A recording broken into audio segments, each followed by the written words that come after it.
Hello and welcome. Now in this video we're going to be talking about dripping content if you are not going to be upgrading to the S2 Member Pro plugin. Now S2 Member obviously has a paid version. And that paid version comes with the ability for you to be able to drip or to be able to time release content. Now that may not be an option or that may not be something that you like to do, so we're going to be talking about a workaround in this video. Now, one of the things you're going to want to consider doing is to discourage the search engines from indexing the site. That means that the pages that you're going to be creating are not going to be indexed by the search engines, and it's not going to be easy for anyone to just go and find or guess where the pages are going to be before their time releases their content. So then once you've done that, you're going to want to click Save Changes. And then what we're going to do is we're going to go to either your post or your page. So wherever you're going to be delivering your content, if you're going to be delivering it on posts or pages, you want to go to that area. So let's act as if you are going to be delivering all of your content by post. So we're going to go to the all post area. Now what we're going to be doing is if we're going to start delivering content on a once a month basis, we're going to have a naming convention as such. So we're going to name the first month's content. We're going to name the first month's content month 1. And then we're going to hit publish. And we're also going to protect that by level 1. So you'll notice there that we have the first 3 months completed.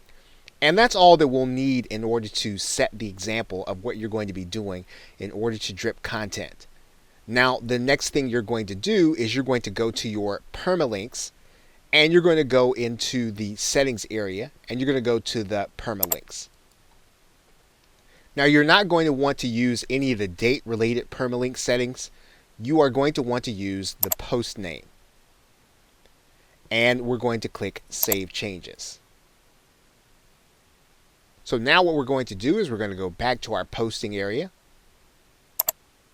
And we're going to take a look at all of our posts. And now we're going to name each one of these uniquely. So we're going to click month 1. And we're going to call that something unique based on the content. For example, month 1 could be CPA marketing. And what you're going to do is you're going to rename this link now also. And you want to consider doing something a little unique. And you may want to append that with a number that only means something to you, but that your customers will not be able to guess. And then you're going to do the same thing in the other post. We're going to click Update. And we're going to go back to the other post and do the same thing. Okay, so we've done the same thing for month 2. We're going to click Update. And we're going to do the same thing for month 3. So now we've done the same with month 3. We have the marketing statistical data post. So in order to get the people who are going to be signing up for their monthly content in an autoresponder, you're going to want them to go to the Welcome to the Membership page. And so we'll go back to there now. You'll recall that this is the page that people are going to be sent to as soon as they log in. So we're going to edit this page.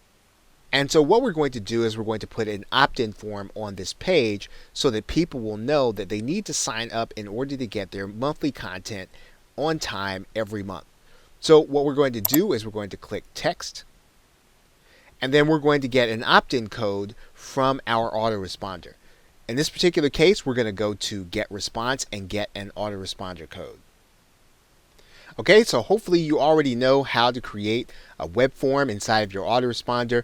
We're not going to do that right now. We're just going to show you what to do with the web form. So what we're going to do is we're going to get the actual HTML form. And then we are going to save and publish it. And then we can get the JavaScript in order to put inside of our WordPress membership. We're going to copy it. And then we're going to come back to this texting area. And then we're going to put in center. We're going to put in our code. And then we're going to put in the back center code. We're going to click update. And now we're going to view our membership area page. And you'll notice here now that the form is going to be the first thing that people are going to see. So you're going to want to write in some verbiage or perhaps even create a video telling people that what they'll need to do is to sign up for each month's content so that they'll get it on time, and then they will be added to an email marketing list. Now what you'll need to do is you'll need to create messages on a monthly basis for people to receive. So in order to do that, you'll go to create autoresponder. And what will happen is that on day 30, they're going to get an email. Now you're going to have to create this message. And so you're going to create a new email for day 30. And you'll say something to the effect of get month 2 content. Once you have it, then you're going to go to you can save it actually, and then go to the next step. And then you'll come into a place where you're going to actually write your message, which you can start from scratch. Now you can put whatever you like to place inside of your message to your customer. The most important thing is that they get the link for the month 2 content. And so what we need to do now is we need to go back to our WordPress membership and get that link. So what we'll do now is go and get all of our posts. And we'll find month 2. And what we're going to do is we're going to get the URL.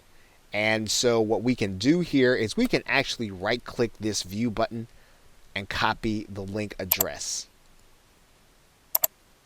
And when we write our message, what's going to happen is we're going to make sure that at the very least, after everything else we've written, we'll deliver the link to them.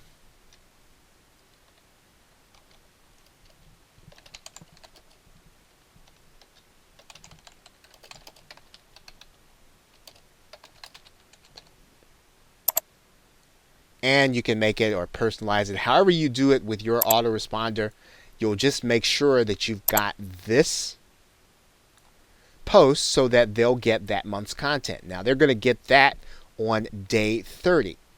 So we're going to go ahead and we're going to click next step. And then you'll do the same thing for months 3 and months 4.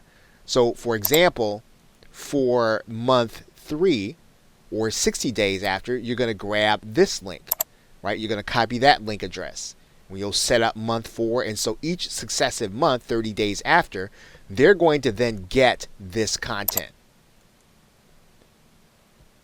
Okay, so however you save it inside of your autoresponder and you go to the next step, that is how you're going to set up the drip for your autoresponder to send out the actual content. Now, one other thing that you'll want to take note of is that you are going to want to change the name of your uncategorized slug, especially because you're using the permalinks in the uncategorized area. And the reason that you do this is because you don't want to make it easy for your customers to guess where your URLs are going to be before they actually get the content. Now, it's probably going to never be a factor, but you do want to make sure that you have it there so that, once again, your customers will only get the content that they have actually paid for. Now, if you do use pages, this is one aspect of the process that you will not have to worry about, are the categories. And this is the advantage of doing that process that we just went through on pages instead of posts. Once again, it is your choice as to how you're going to execute delivering your content to your members, but you can use pages instead of posts. Okay, so with that, thanks, and I will see you in another video.